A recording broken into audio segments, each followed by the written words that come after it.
Can my child qualify for braces on the NHS? Some children can qualify for NHS orthodontic treatment, such as braces, but your dentist would first need to assess the eligibility of the child firstly. If they have minor irregularities, they may not be able to get free treatment. It's only in severe cases generally, and they do tend to be very, very long waiting lists, typically a year or longer on the NHS.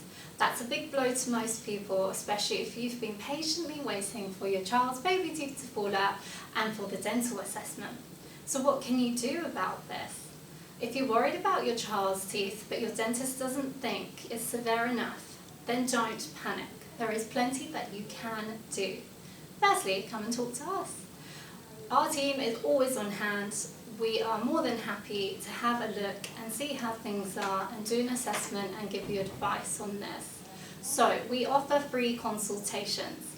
Come and see us for a free consultation. This includes an examination, x-rays if needed, with no pressure, honest. You can even start treatment on the same day in some cases.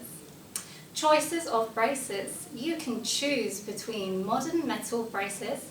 We use ones with special interactive brackets, or Invisalign, a clear plastic aligner. With braces we also offer a clear version, which is much less noticeable than the traditional one. So you will need to have regular checkups. Typically this is between 8 and 10 weeks, where we will review how your treatment is going and carry out necessary treatment as required to ensure your teeth are moving smoothly.